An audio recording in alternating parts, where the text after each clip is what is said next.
Into a more just world, we have a responsibility to acknowledge the history and the legacy of colonialism, the harm done to Native peoples, and also to work to repair that harm. We pause in this season of holidays and celebrations. We are in the season of Advent, and we're going to be continuing the theme this week and next week, and the winter solstice is next week as well. And I want to acknowledge for our Jewish friends and siblings here that we understand that tonight is the first night of Hanukkah, which is also a time of miracles, a time of light, a time of hope, a time of possibility in face of the impossible. I invite you into worship this morning with words by Jan Richardson. You can prepare, but still, it will come to you by surprise. Crossing through your doorway, calling your name in greeting, it will astonish you with how wide your heart will open in welcome for the joy that finds you so ready and still so unprepared. And Advent is the season of preparation, of waiting and preparation, anticipation, and those themes that we're exploring: peace, hope, peace, joy, and love. And at times like these, we need to know that we have companions on the journey. We need to know that there's someone who will be able to sing a song with us, will be able to dream with us, will be able to walk with us, and will be able to share with us. So I invite you to rise in body or spirit and sing our opening song, number 346 in your gray hymnal if you need it.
Our chalice lighting words are by Ben Soul.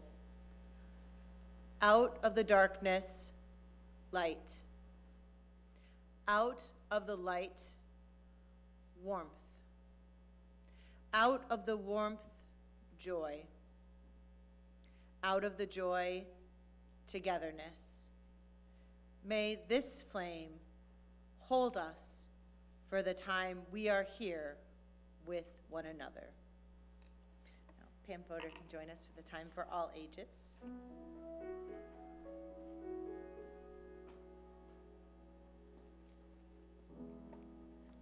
Good morning. We thought that everyone might need to warm up a little bit today, so my time for all ages is a guided movement meditation. So I invite you to stand if you feel like it, or stay seated, but please participate. Stand tall like a strong tree. Feel your feet planted firmly on the ground. Let your arms rest gently at your sides. Now take a deep breath in and slowly let it out. Imagine you are standing outside under a bright golden sun. Stretch your arms wide and feel its warmth shining down on you. This is the light of joy. Take a deep breath in and let it out. Now bring your hands together like you're holding something small and glowing. It's a tiny, flickering flame. This is the flame of joy. Look at it. This flame reminds us of joy, of people dancing, singing, and celebrating life and love. Take a deep breath and feel that joy inside you. Let your flame grow brighter and brighter.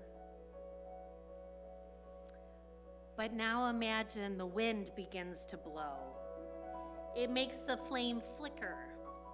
Sometimes the world is unfair and it feels hopeless.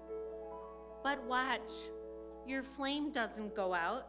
You protect it by cupping your hands again. You keep it safe and you make it stronger. Take a deep breath in. Blow out gently like a soft wind. Now imagine you see other people around you, your family, your friends, and even people you don't know. Hold out your flame. One by one, you pass your flame to them, and soon our whole space is glowing with light. This is how we build a better world. One person at a time, one kind action at a time, one moment of standing up for what is right. Now take a deep breath in and slowly let it out. The light of joy is still inside you. You don't need to hold a candle. You carry it in your heart. When you are ready, wiggle your fingers, wiggle your toes, and repeat after me. May we celebrate joy.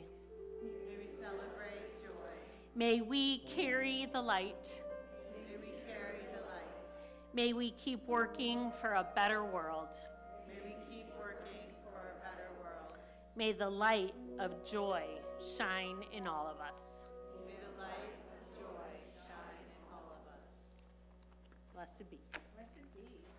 Thank you so much, Pam.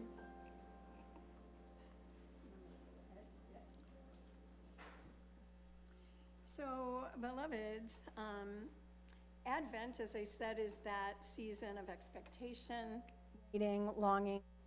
For those of us who are Christians, we are waiting for the birth of Jesus, that brown-skinned Palestinian Jew who was born in Palestine.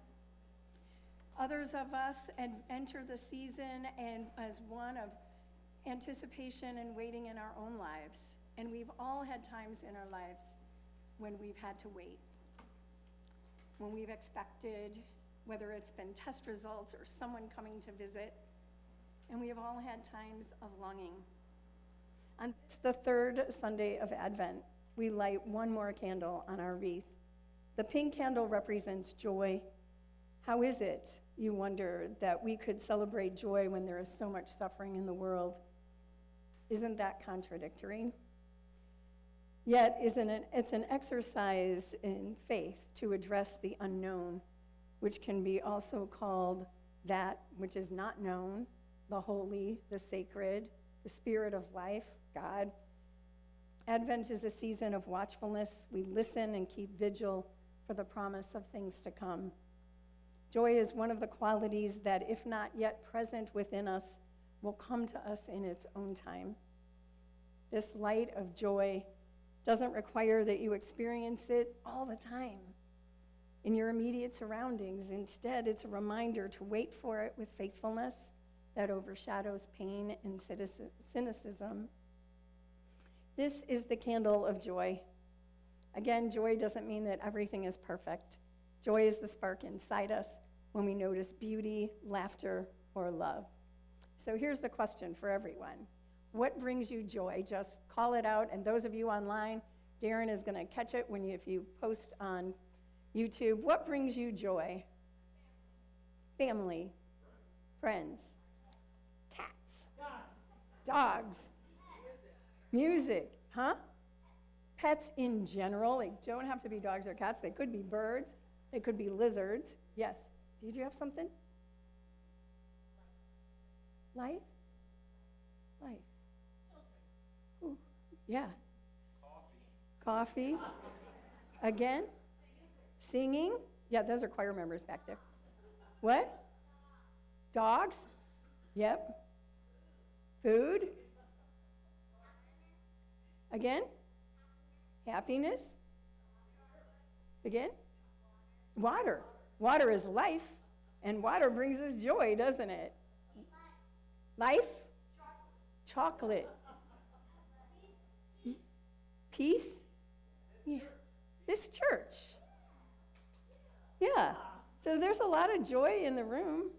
What brings me joy is community. What brings me joy is seeing people show up in unexpected places with whistles and all of the things that we do to keep each other safe. There's a lot of joy. A good book from YouTube. All right. This candle is lit to remind us of all the joy around us and all the good around us. So as we sing our children out to the classes, I want to just say that what we heard from one of our children was such a powerful truth. Life gives us joy. So thank you for that. And will you join me in singing our children out to their classrooms? As you go, may joy surround you. As you go, go in peace. Know our love is with you always. As you go.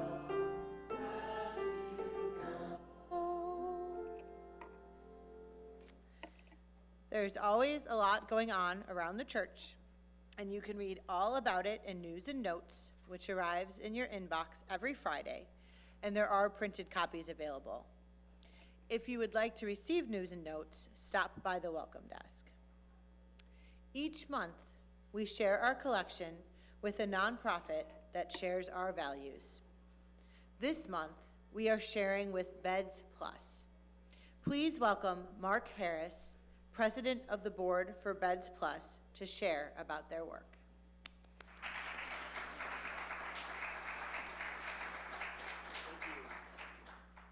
Thank you. Good morning, and warm greetings to the brave souls who made it out this morning, as well as those watching online. You know, temperatures like this really remind us of the need for housing support for those who may be challenged in that area, and that's what I'm here to talk to you about this morning. Thank you for the invitation. My name is Mark Harris, he, him, and I am the current board president of Beds Plus. As many of you know, the mission of Beds Plus is to stabilize the lives of people facing homelessness through housing and supportive services. Your community has been an important partner for several years, and we are grateful. Thank you. Thank you especially for the real estate on your website, which is a powerful endorsement for our shared mission. Faith communities like the Hinsdale Unitarian Church have sustained the agency's operation for nearly 40 years. Our first shelters were churches themselves, and BEDS, B-E-D-S, actually stands for Building Ecumenical Discipleship Through Shelter. Your involvement infuses the ecumenical origins of our organization in the day-to-day work of helping the poor in our communities. Broadly speaking, this work breaks down into 3 areas. First, emergency services support. Emergency services support includes a no appointment necessary walk-in facility in Summit. Last year, this facility directly assisted or referred almost 8,000 people, which is a 5-fold increase from the prior year. Through your generosity, we also provide 200 beds of crisis housing each night. The second area of beds work is with respect to temporary housing for vulnerable individuals experiencing homelessness. This includes triage shelter for newly homeless or new arrivals to the area.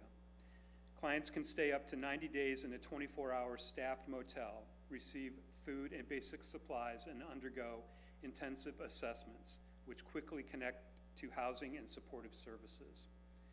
Temporary housing also includes units of transitional housing with case management focused on such individuals as survivors of domestic violence, the recently incarcerated, and the severely mentally ill.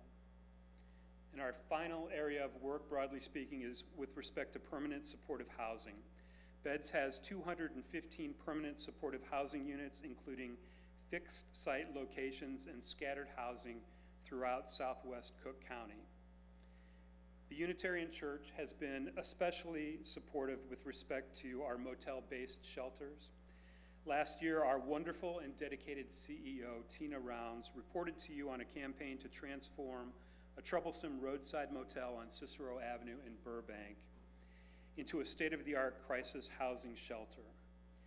I'm happy to report that with help from organizations like yours, we have closed out our campaign, purchased the motel, and expect to begin reconstruction in the spring, continuing through late fall. Thank you.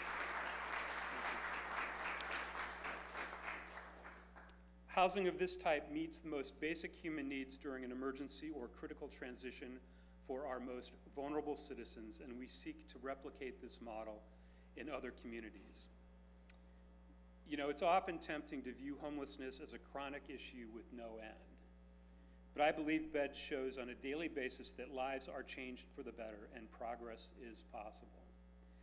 But it will also surprise no one to hear that support from the federal government is changing.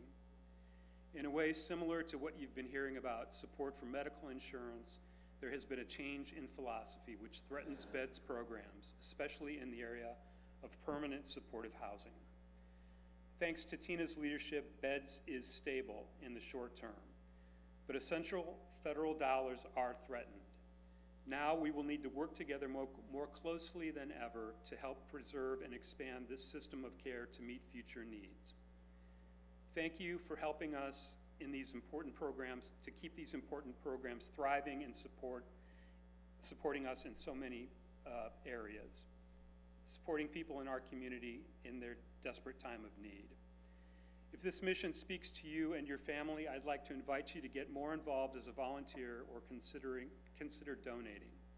I'd be happy to speak with you more after the service.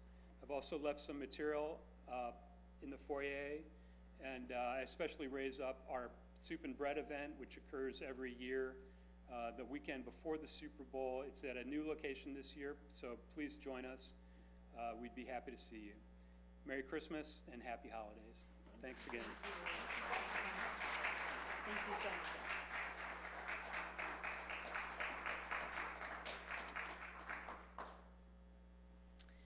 I'd like to remind you that in addition to any cash that's donated today, and also checks, so any checks that are made out to the church or to Beds Plus will go to that. If you do need it to go to your pledge, please make sure you indicate that in the memo line. You can also donate throughout the month online as well. So people who are on YouTube, or if you don't have something with you to donate right now, you can go onto our website and make a donation throughout the month to Beds Plus. And thank you so much, Mark, for sharing with us. Our financial contributions to this congregation allow us to live our mission to be courageous, compassionate, and committed to our purpose, which includes sharing our collection with organizations like Bed Plus, which align with our mission and purpose. Now let there be an offering to sustain and grow the life and mission of this congregation. Please join in our offertory words. This church is made up of all of us. It is what we learn together, the work we do together, the fun we have together. It is what we share with one another, with the people around us, and with the world.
Remember the breath you took when you were holding your joy candle? I invite you to take another breath and just settle in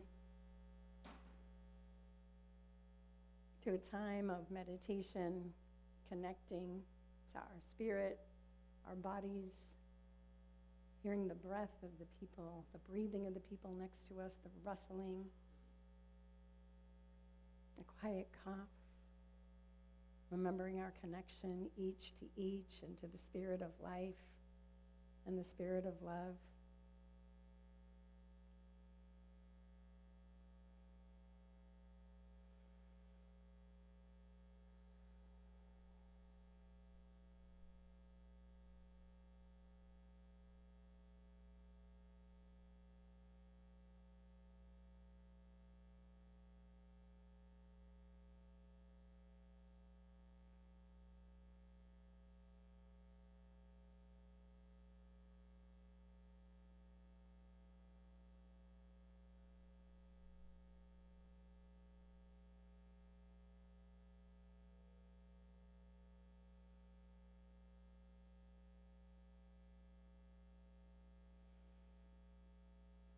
Breathe.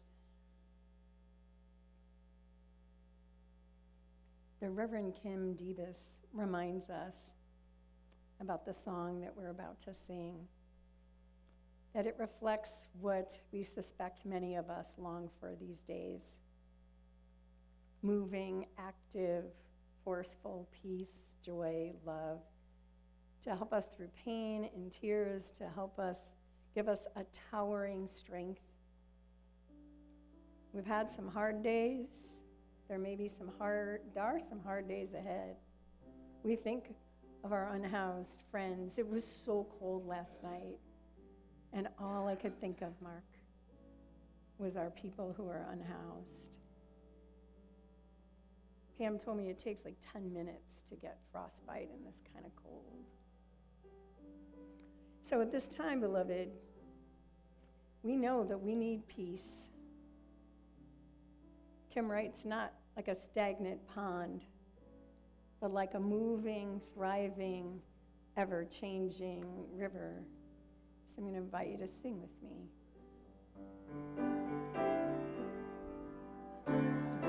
Peace like a river, I've got peace like a river.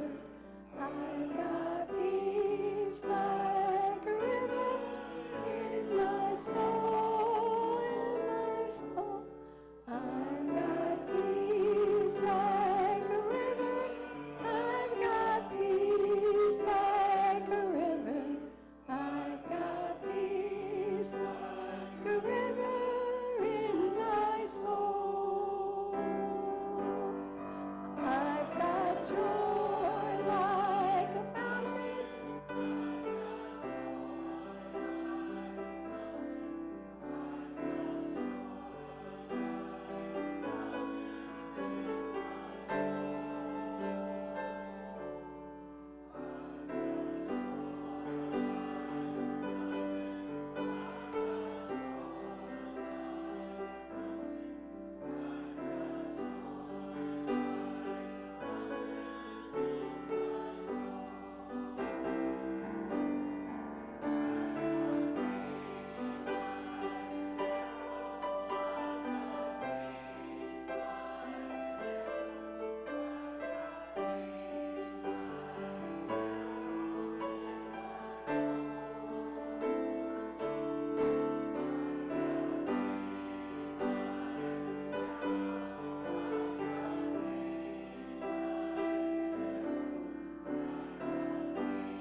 Jamie. Beloveds, we come with all of that. Each week with joy, with sorrow, with pain, with strength, with all of the mix of being human in this world. And we explore that and share that each week with one another by sharing our joys and sorrows, marker events that are on our hearts. It could be a joy that has your heart bursting. It could be a sorrow that's like pain, like an arrow. And we make space for that here by taking a pebble. Each one is unique, signifying the uniqueness that you each are. And we drop that into a common bowl, reminding us that we are held. We are held like children in an embrace, or beloveds in an embrace, and the water just holds us and washes us through. So if you have a joy or a sorrow, you'd like to come forward and share with us briefly. And just a reminder, you can also share in silence, and it is still heard and held by Spirit.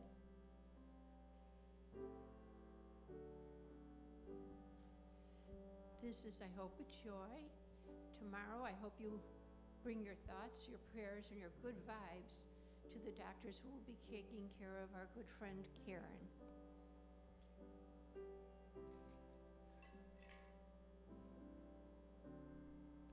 I'll be dropping 2 pebbles. One is for my husband Jeff, whose birthday was yesterday, and another one is for Bob, who's chosen to remain seated, but I learned his birthday was also yesterday.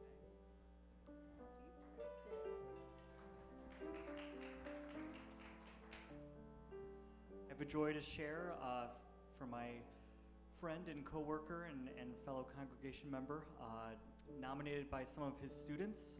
He will be celebrated, Eric Kallenborden will be celebrated this week as WGN's Teacher of the Month.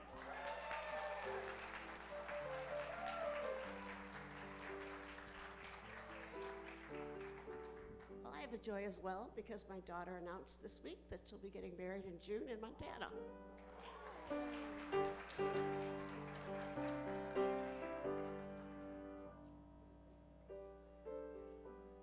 I'm Darren, and I'm dropping a pebble for Sandy, who's on YouTube because she has an ear infection. And I missed a joy from Anita on YouTube earlier. She loves our music.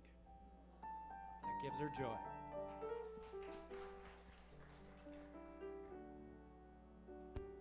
Morning, I'm Jonathan. It was certainly a sorrow to see the passing of Tim Hayes, but also a great joy to see so many of us who turned out for his memorial service yesterday.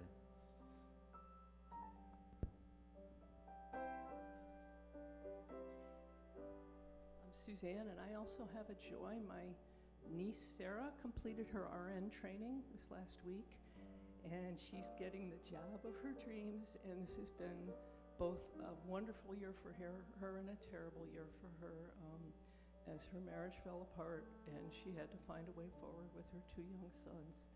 And I am just so very proud of her. She's worked so hard for this. And for my sister too, because she's been a huge source of support to Sarah during this hard and expensive year. So, and also I want to thank Reverend Beth for a beautiful service yesterday. So many people said they felt like they knew Tim way better after the service than they did in life, which made many of us sad, but yeah. In this time of joy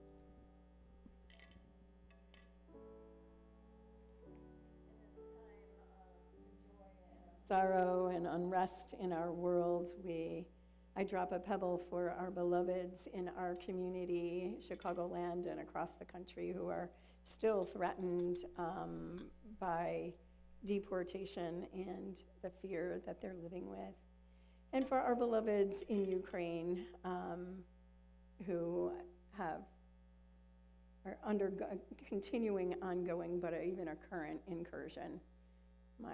Our hearts are with them. And of course, our hearts are always with the people of Gaza and the people of the West Bank, as the ceasefire is not a ceasefire. And there are so many places and things that we could drop pebbles with. I could drop this whole thing, and I think I will.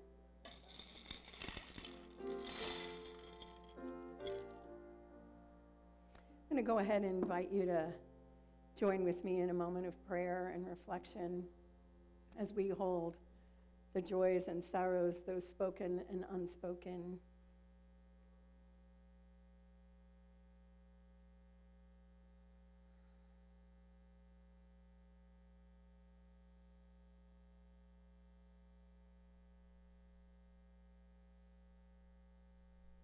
Spirit of life, Spirit of love, Holy One moving in, through, and among us.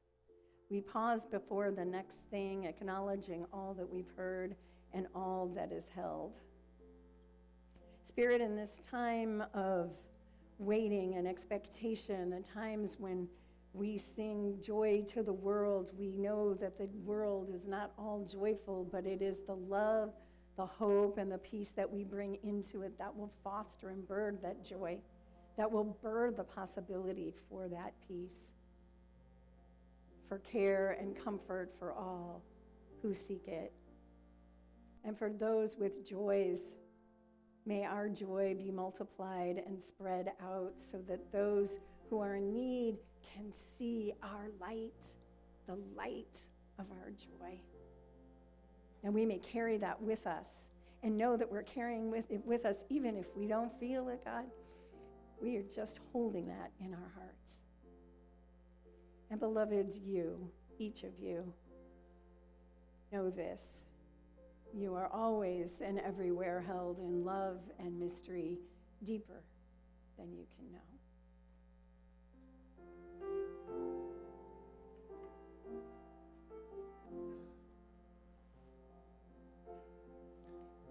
As we consider joy in face of our world and even our lives,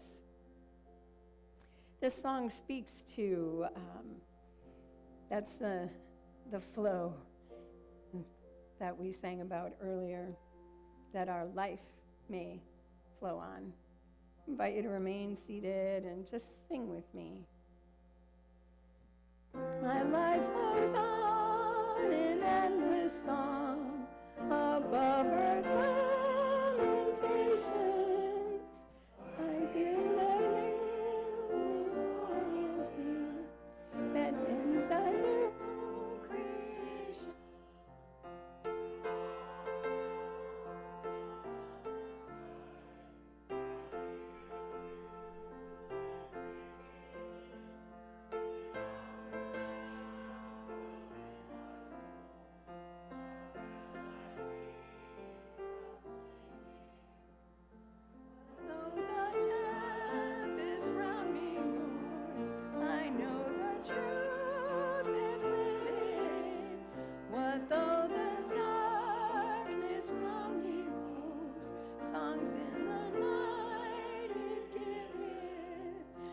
Storm can shake my inmost calm, while to the rock I'm clinging, since love prevails on heaven and earth.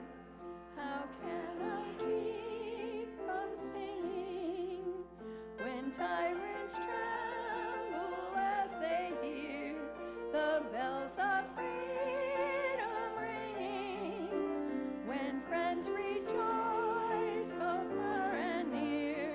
How can I keep from singing to prison cell and dungeon vile? Our thoughts to them are ringing when friends by shame are undefiled. How can I keep from singing?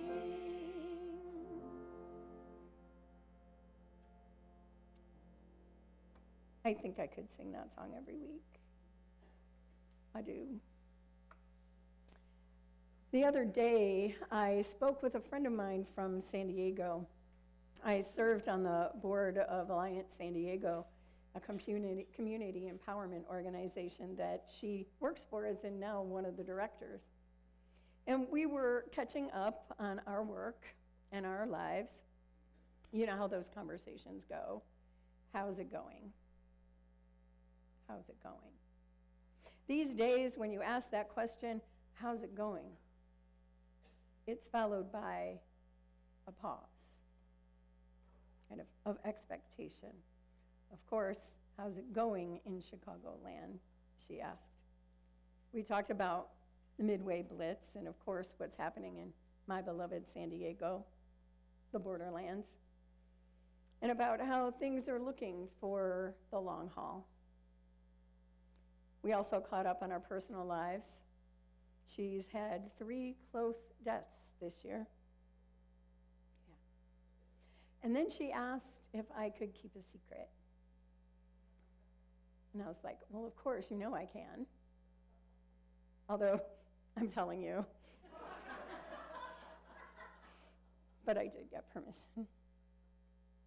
She told me that she's 12 weeks pregnant. At 40, She's completing the genetic testing before making it widely known. Tears welled up in me as I rejoiced with her. We talked about hope and joy in these challenging times. I mentioned that we've had at least 3 services on joy this year. I think this makes the 4th one. And my friend said, this is a time when you have to double down on joy. When things are darkest, we need joy and beauty and community when they're stripping everything away. She said that joy was resilience. I think it's resistance as well to all that would thwart life. And then she talked about her Japanese family's experiences at Manzanar, the concentration camp, during Roosevelt's racist forced removal of Japanese Americans after Pearl Harbor. My friend goes there at least a few times a year, and she talked about how those people who were incarcerated turned the prison into a town. They created gardens. And she said when she was there just recently, the gardens are still there and they're flourishing. They created an art school. They just didn't know how long they would be there. The ancestors planted trees. They planted for shade. They planted for what would come. We agreed joy needs to be cultivated. It's an active thing. There's hardship, of course, but we have collective wisdom. She said, as others have been saying, that we've lived through hard times. Looking at how people not only survived, but thrived helps us see what we might choose. And of course, she reminded me that not everyone survived, just like today. One of the things that we talked about were the local battles and the wins, the importance of doing what we can, where we are, to make people safer, like we do with Beds Plus, where we are locally in our place, when what we really want to do is really fight the fascists in a very incredible, adventurous way. And sometimes we do that by simply planting trees, building community, and working right where we are. All this came out of a conversation about joy. I have these conversations all the time with some of you. Robin Wall Kimmerer wrote, even a wounded world is feeding us. Even a wounded world holds us, gives us moments of wonder and joy. I choose joy over despair, not because I have my head in the sand, but because joy is what the earth gives me daily, and I must return the gift. I don't think anyone just finds joy, stumbles on it. I think sometimes it might happen, but I think it's something that we cultivate as we look at life in its particularity in the small things, where in life we find joy. And just in the small things, and of course the big things like birds and big jobs, and also trees. Moving out here from San Diego, I knew I would miss lizards. Sorry, I did. Well, of course I miss the ocean, as you could imagine, mountains and hills, but don't worry. But what I remembered coming back here after 30 years was trees. We have trees in San Diego, but not like this. And as the leaves have fallen, I love naked trees. I love to see their shapes. I know I've talked about this a lot. And I love that they are below the ground, still communicating, doing their work of going deep. And I know at some point those buds are going to come. But in the meantime, I get to see the bare bones of these beautiful beings. And it gives me joy. The other day, I was at the Jewel by my house. And I walked out, and there was someone at the Salvation Army kettle. And I walked out, and I gave him a smile, and I said, "Hi, how are you?" And he said, "How are you?" And he said, "You're smiling so big. Look at your eyes." And I said, "Well, look at you. Look at you." And we both just grinned at each other. We beamed at each other. He says, "I see a light in you." And I said, "That's because the light's in you." We had those moments, and we hugged.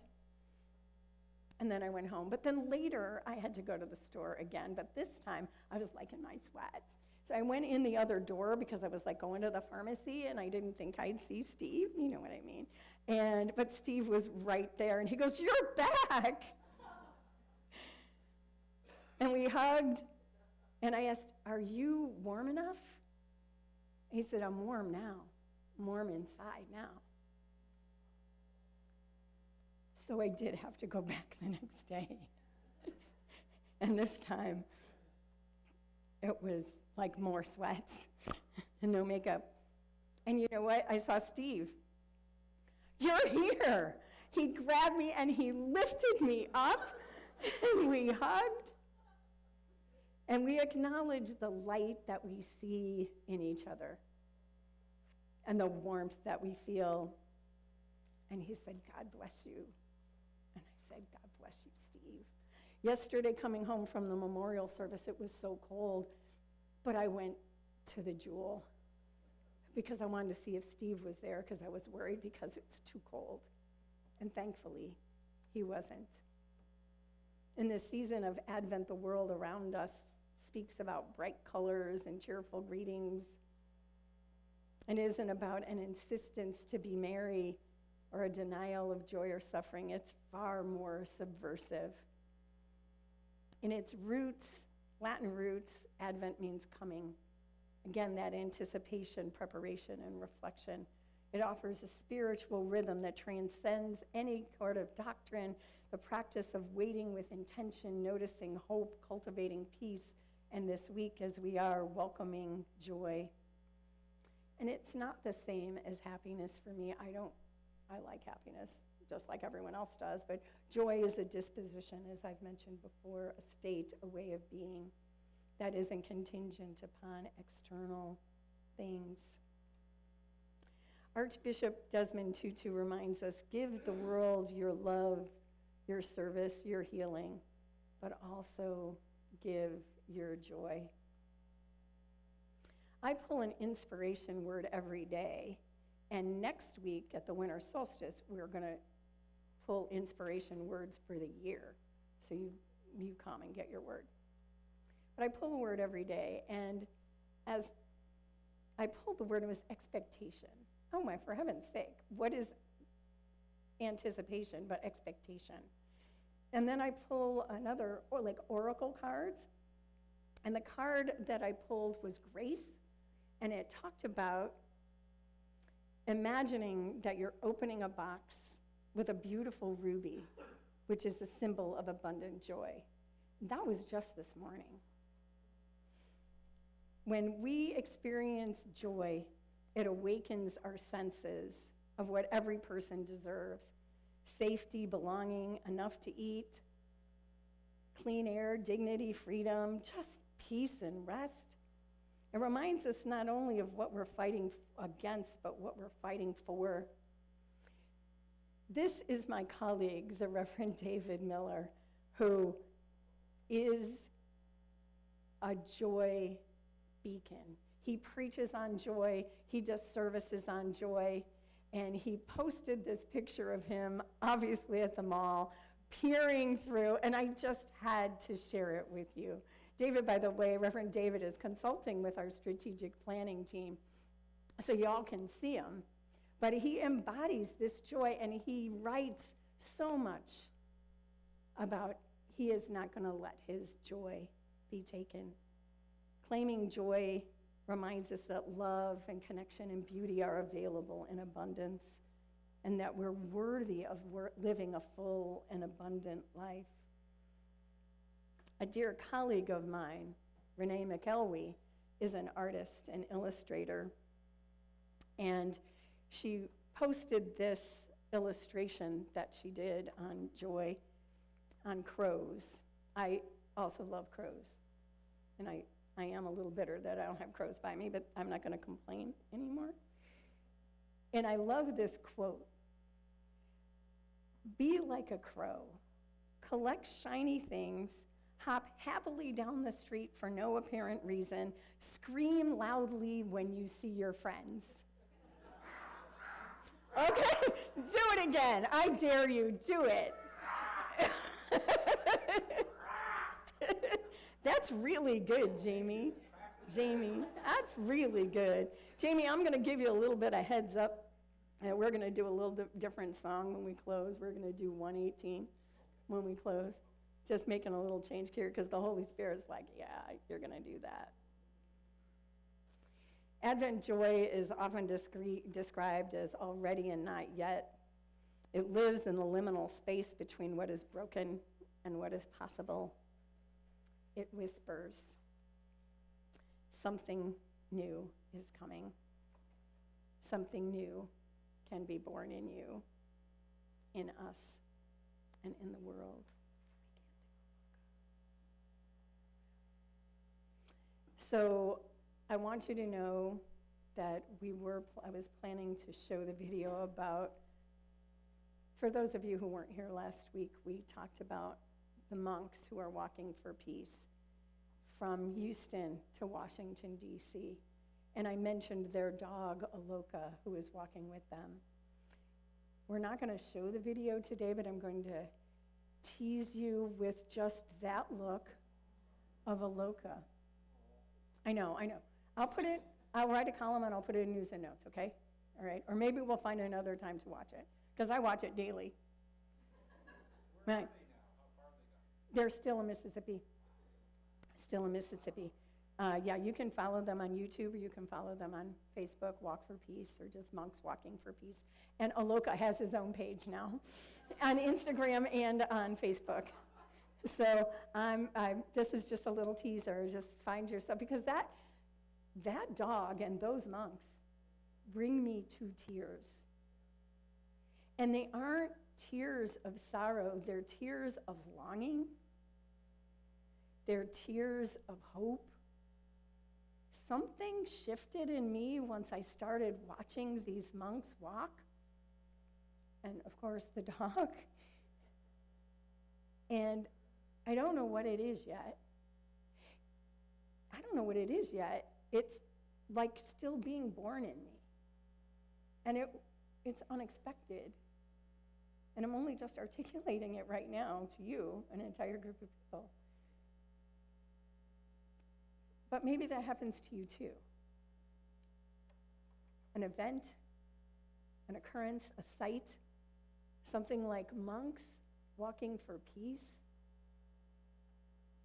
Maybe something inside of you is opening and waiting to be broken open. My teacher, Joanna Macy, used to say, a heart broken open can hold the world.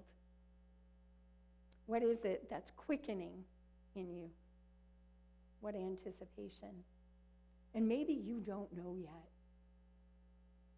And our practice of lighting candles or breathing, praying, whatever it is, allows it to be quiet in a very noisy world, allows us to see what it is, maybe, that's waiting to be born in us. There's the monks. There's the video. You're not going to see it. I'm bad. words by Molly Bolton, season of Advent, active preparation, radical play, sacred pretendings. We practice the future, making the impossible possible with the fearlessness of children, unrestrained by the state logics of what is. A divine invitation extends to not be afraid. Beyond stories of isolation, we will live stories of interdependence. Beyond stories of despair, we will live stories of day-to-day care. When hope seems dim, we'll be guided by the stars. Go with the holy, the birther of the cosmos, and the ancient well of love. Please join me in our chalice extinguishing words. Although we extinguish this flame, we light of His truth, the warmth of this community, nor the fire of our commitment. These we carry in our hearts, share with all the world. That's this little light of mine, right? So I had another song picked for us that I like a lot. It's actually one of my favorite kind of winter songs. So we'll do it next week. We know it's the dark of winter, but right now, beloveds, I think that we have a light.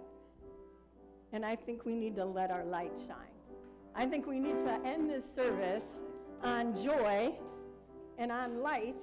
And we're going to sing This Little Light of Mine. It's number 118 in your hymnal, but we know it. And I'll line it out for you. I'm going to invite you to rise, embody your spirit, and let the spirit of love, the Holy Spirit of Unitarian Universalism, shine in you. Sing.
As we go forth from this place, our service is ended, but our service to the world continues. Are you playing out this way, Jamie? All right. Invite you to join us for coffee and conversation.